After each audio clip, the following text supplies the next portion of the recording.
Hello and welcome. I'm very pleased to welcome two guests today, Steve Berryman and Robert Olsen, co-founders at Attestant. Hi guys, thanks for joining us. Hi Paul. Cool. Thanks for having us. No, absolute pleasure. So Attestant is an institutional grade non-custodial staking service for ETH 2.0. Obviously a big week for Ethereum and the move and the kind of the triggering of the beacon chain this week. As a first step in the process to migrating from proof of work to proof of stake for the network. And obviously this is something you guys have been closely working on and paying attention to. So could you just start out by obviously introducing yourselves, your backgrounds and how the project came about? Okay, thanks Paul. My name's Steve Berryman. My background's mainly been in banking, in IT. But back in 2015, decided to take a look around and see what else was out there, and discovered Ethereum. But when ETH2 came out, I just decided this was an area I wanted to look at, and there were a bunch of us who wanted to stake, and we all met up in Ethereum London, and we decided, well, why don't we just build something for ourselves? And then that eventually turned into Attestant. Excellent. Bobby, a little bit about yourself and who else is on the team? There's 9 on the team altogether. As you know, I've been in the space since like 2012.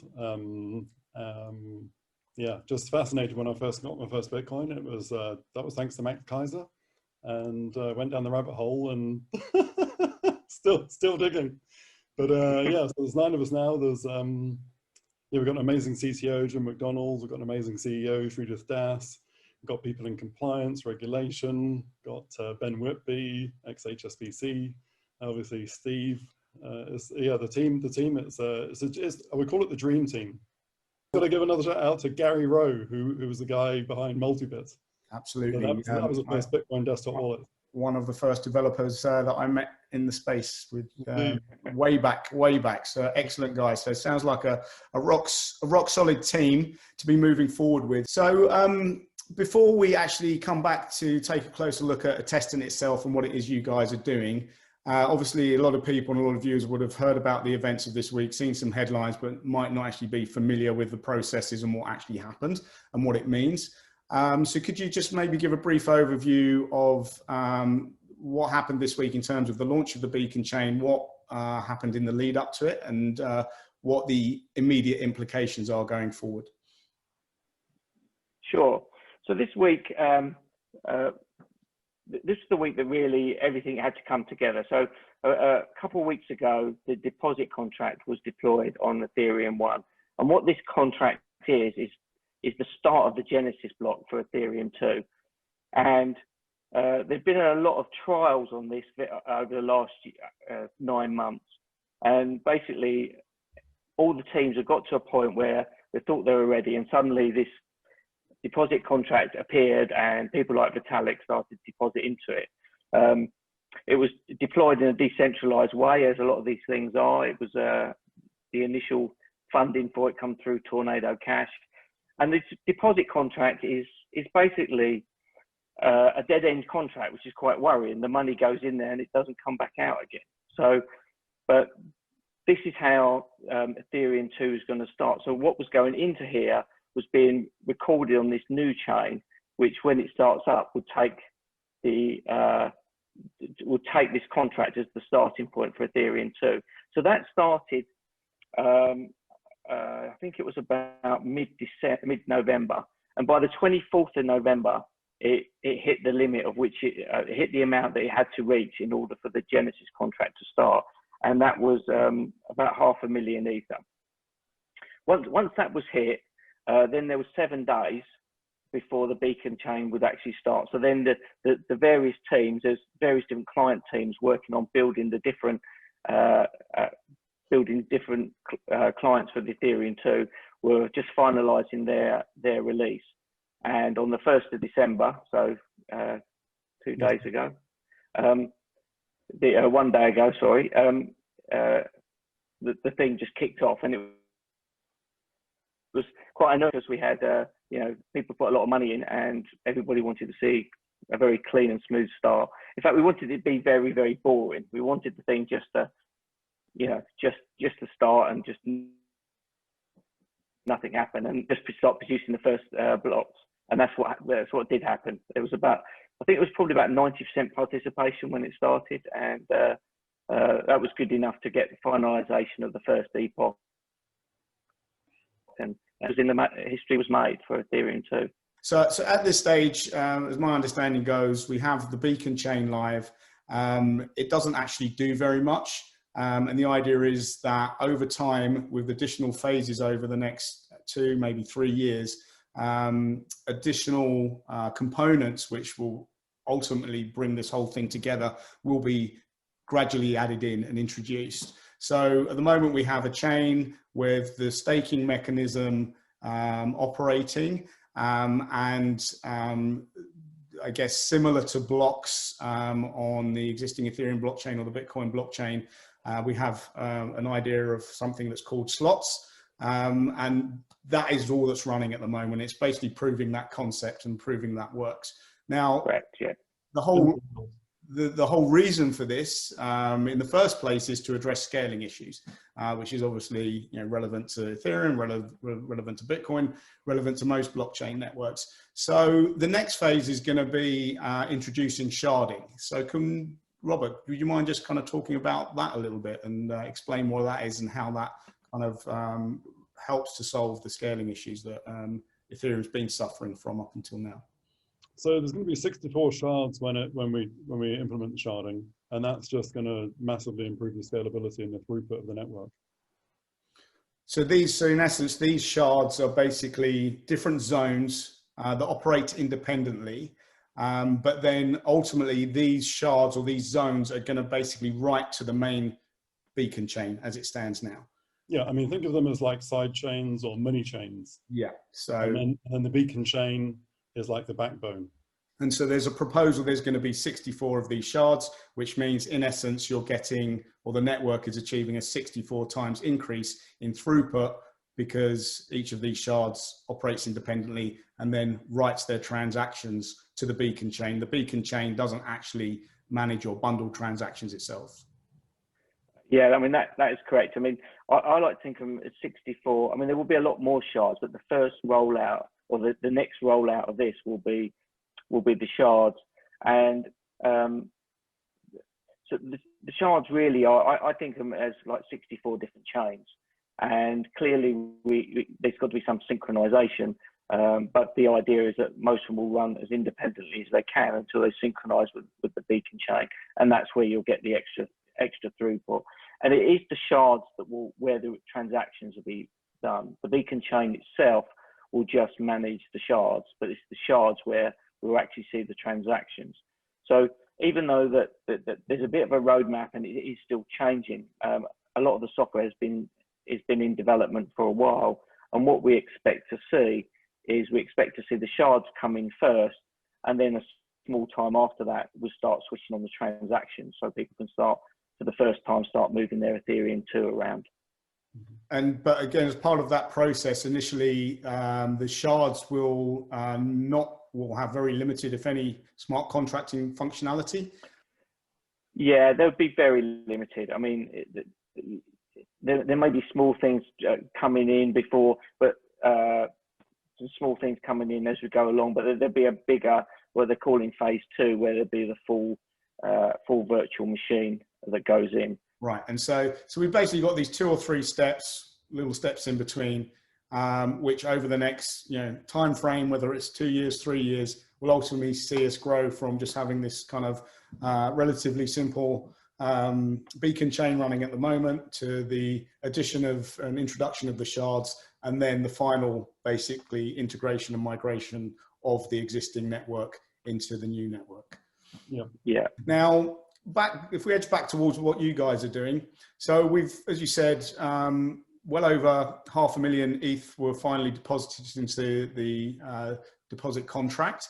Those funds are effectively locked up, as you say, potentially a one-way street, albeit well, they will ultimately be converted into ETH 2.0. As long as everything goes to plan, then all of it's important to point out that Ethereum is Ethereum is Ethereum. So it's a different chain right now, but it's still the same token. Yeah, but those contributors have kind of accepted a big opportunity cost over the next year to 3 years, where those funds are locked up. So yeah, there needs to be an incentive for that. So the initial incentive is that they are going to be rewarded in some way. Yeah, so the way the reward system works is there's a certain amount of Ether given out all day, every day, so that doesn't change. It's a fixed amount, or pretty much a fixed amount. And what happens is the more people that stake, the more that same amount of Ether has to be divided by more people. So, you know, if the Genesis block just started with these 500,000, it would have been around 22%. But we've already seen that the Genesis block was more than that, and we've now got 1 million Ether in the deposit contract. So you can see that, you know, for example, that you're getting 22% if you had 500,000 Ether validating, or 16,000 validators. If we get to 32,000 validators, which you can get roughly 900 in a day, you know, so 17, 18 days, we could have half the rewards. So, okay, so we've got all these plays. Thank you. I think you've painted a clear picture of, like, you know, the process and where we're migrating towards. Now, you, as we said at the beginning, Attestant has established itself, or is establishing itself, to provide institutional grade, non-custodial staking services for specifically for ETH 2.0. So before we come into that, as we know, the idea of staking, and originally proof of work mining, but that became ever more difficult, was that anyone can participate. It's very difficult with Bitcoin mining now, if you're not operating at an industrial scale. Now, before someone might decide to come and use you, if I'm an individual and deciding I want to stake myself on ETH 2.0 at home, what would my cost be? What would I need to do? And what would the risks be for me? Right. I mean, it doesn't need, unlike mining, it doesn't need huge compute power, but what it does require, an element of understanding the security risks of setting something up. So I think there is one group that have got it running on a Raspberry Pi, although I wouldn't personally recommend that, but there are people trying to run the software on that. One of the reasons is you do need to also run the Ethereum 1 chain, unless you're going to, because you need to be able to read the deposits to be able to process the beacon chain. So unless you're going to use, you know, you could use Infura or something like that, but if you want to run everything, you know, that in itself is you know, it's 400 gig to run that. So you know, a modern computer would be fine to run the beacon chain. I would suggest 64 gig. It probably work quite happily in 32, but, you know, give it plenty of memory. So, you know, you could probably for £1,000 get the type of box that you could run a basic setup. I mean, the only thing is the launch pad is the Ethereum Foundation created this launch pad, which is step-by-step, easy steps to go through. But it started to get scary the more steps they've added in for the non-techie person, especially around firewall settings and security. Because with mining, you don't really have much to lose, apart from if it gets switched off, you just don't earn any rewards. Mm-hmm. But with this, you're keeping hotkeys online, so you've got to be aware of some of the security problems. You certainly wouldn't want to just use it on your standard machine, because you want to keep the amount of software that's running on that machine to a minimum for malware and all these various other things. But you probably also want to have some basic understanding of how to harden up the firewalls and to keep things like that. So there are good guides to do it, but, you know, it's a different problem with proof of work. You know, it's lots of compute power and graphics cards here. There is a requirement to have some basic understanding of setting up the security. And I think if somebody's keen, it's not difficult, but it's a bit time consuming in trying to make sure that you get your configuration set up. And if you've got no network experience, you may find it quite tricky. As we all know, there's more institutions moving in. They're going to be looking at these opportunities to generate yield on their assets that they're holding. This is where Attestant comes in. So if you can just explain, you know, in terms of your architecture and your security, what is it that you're bringing into play that's going to give this comfort to your type of the type of client base that you're going after, and where it makes most sense to use services such as yours? Yeah, sure. I mean, we would always encourage people to do it themselves because we think that's what makes this Ethereum more interesting and decentralized. So, you know, it's not that Attestant is just going to be, it will be a few staking services. I think a lot of people will try and run this themselves. The one thing that is unique with Ethereum, certainly I haven't seen before in any others, is there are two keys. And I think a lot of them will start going this way. There's a withdrawal key and there's the key that you do your validating. And the advantage of this is that at least the withdrawal key doesn't have to stay on your machine. So even though you've got slashing risk, you don't have the same key. A lot of the proof of stake systems have got the same key. So if somebody gets on your machine and manages to get your key, you lose your funds. Here, the worst that can happen is they can slash your funds, which is not great, but at least there's one level of protection there. But the one thing that Attestant is doing, Ethereum 2 comes with a new cryptographic curve called BLS curves, and they've got some amazing characteristics.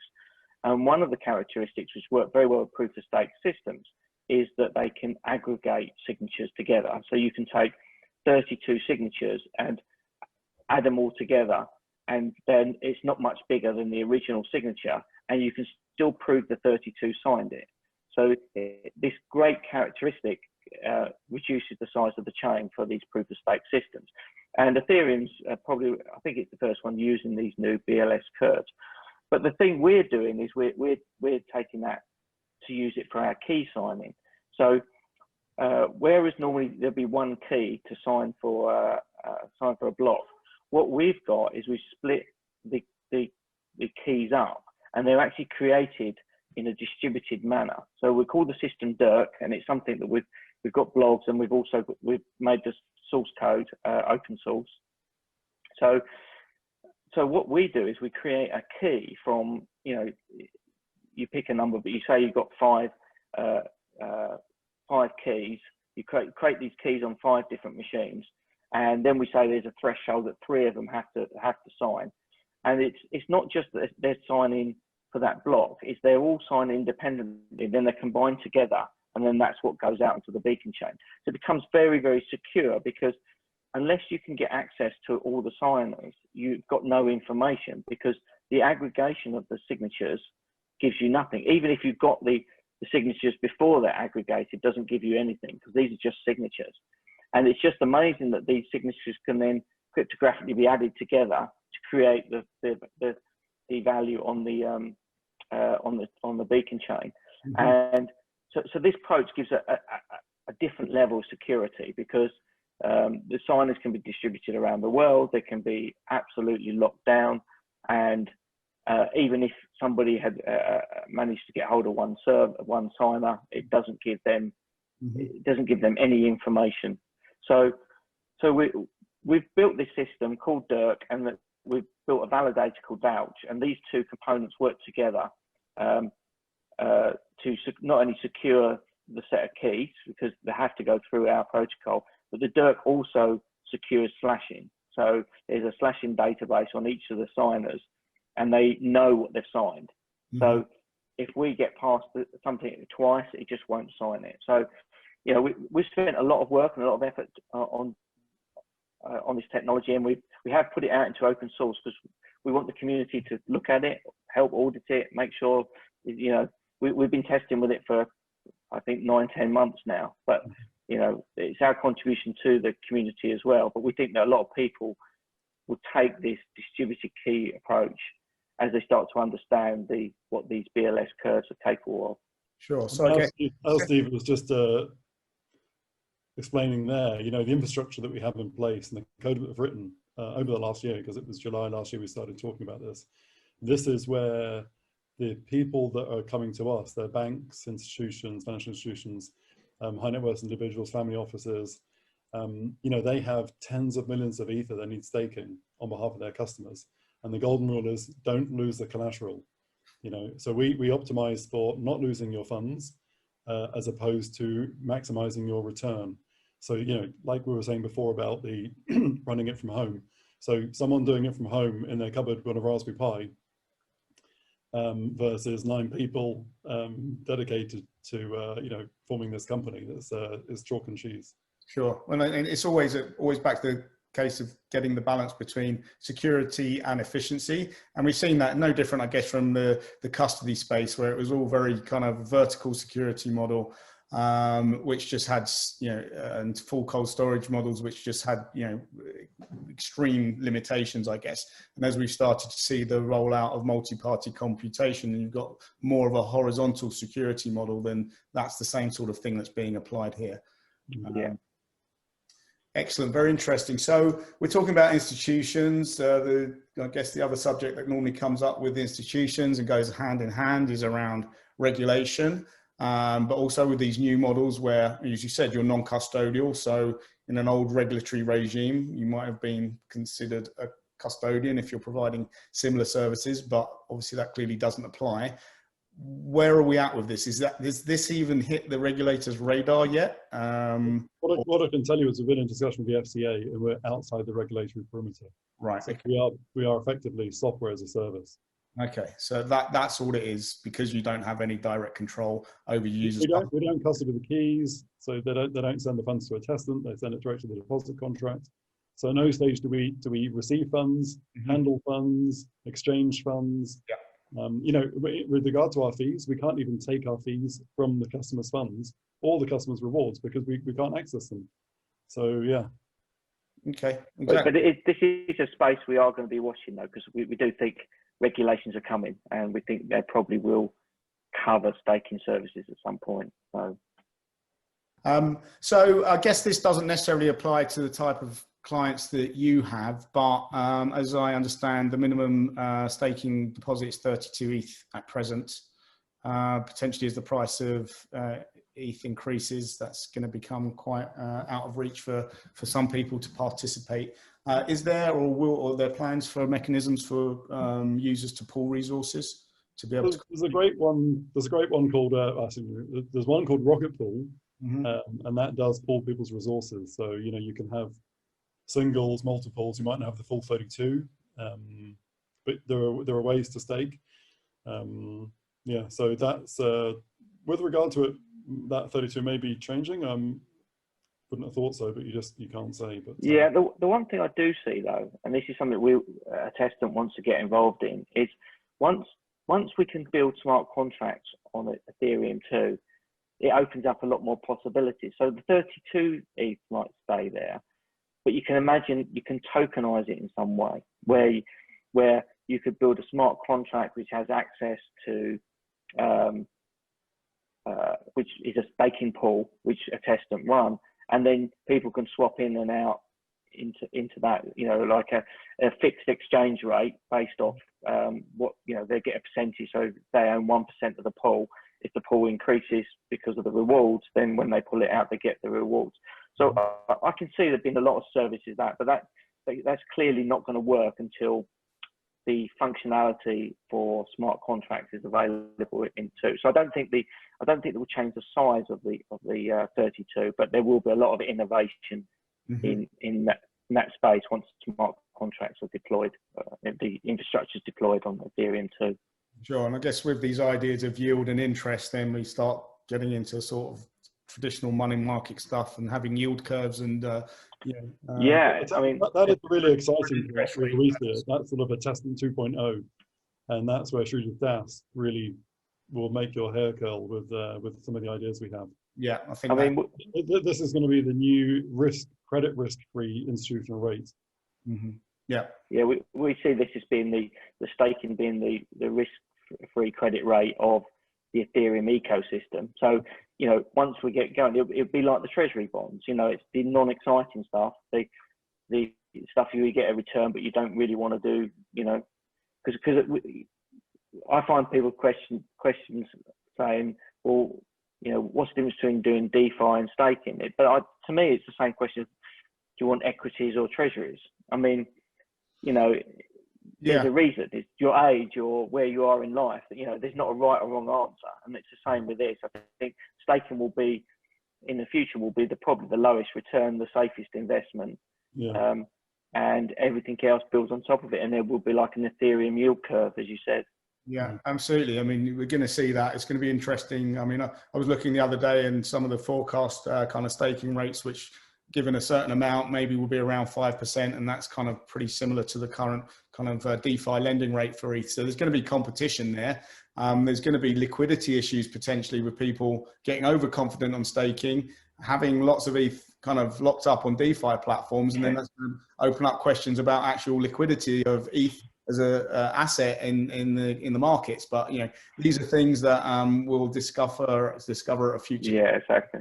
We can definitely get you guys back on and others to talk about this as these things roll out. Just before we wrap on that note, I just want to give a shout out to Crypto Compare, Vlad and Charlie, because they'll be helping us publish the Attestant overnight rate, and that's going to be again a game changer in the ecosystem. Excellent. We look forward to that, and a great team to choose to work with.